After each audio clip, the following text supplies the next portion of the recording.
Des plumes dans la toile, romanciers et écrivains sont en effet de plus en plus nombreux à investir le web. Prolongement du livre, laboratoire d'écriture ou journal intime, qu'apporte le blog à son auteur? Quelle incidence sur l'écriture? Quel rapport au lecteur?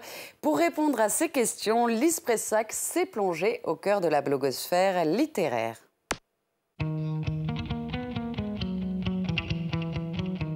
Historienne au milieu, écrivain sur les bords et blogueuse de temps en temps, Martine Sonnet écrit sur la toile depuis 1 an.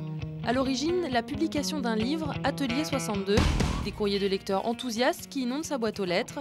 Martine Sonnet décide alors d'offrir un prolongement à son ouvrage.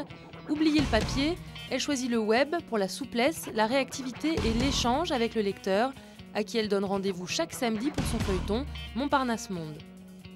Il y avait au départ des petites notes dans un carnet, tout de même, écrites à la main sur la gare Montparnasse. Mais le fait que je les ai développées sur Internet leur a donné une allure, enfin crée un texte qui n'aurait pas été le même si ça avait été seulement un fichier Word classique. On a une liberté d'intégration d'images, de sons, de vidéos. Je m'en tiens à la photo pour l'instant, je n'exclus pas d'évoluer évidemment.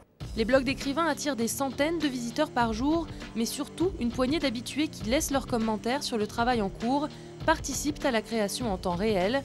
Fred Griot s'adonne au net depuis 10 ans. Son blog, il le voit comme un atelier d'artiste ouvert au public. Sur le net, on construit, pour moi en tout cas, un travail sous forme de work in progress. C'est-à-dire que ça peut être suivi au fur et à mesure de l'évolution de la construction. Il y a une prise de risque, c'est-à-dire que quand on va poser un texte dans un volume qui n'est pas fini, quand on va poser un texte, il faut déjà qu'il y ait un certain poids à ce moment-là, puisqu'on sait qu'il va être lu, qu'on le rend visible. Et au fur et à mesure, on va construire le travail plus large. Mais en réalité, peu de blogs sont de véritables laboratoires d'écriture et surtout peu sont tenus par des écrivains à temps plein. Beaucoup ressemblent plus à des sites de critiques littéraires ou à des journaux intimes d'écrivains en herbe.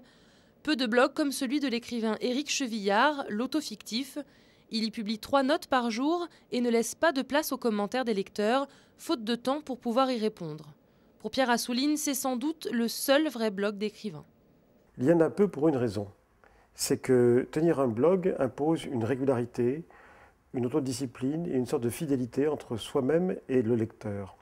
Alors, très souvent, les écrivains qui ont commencé un blog ont abandonné parce que justement ces contraintes n'étaient pas compatibles avec leur vie d'écrivain. Et le côté work in progress, très souvent on s'aperçoit que c'est à propos d'un livre qui vient de sortir et que ça va disparaître aussitôt après et que ça n'est pas alimenté, ça n'est pas actualisé.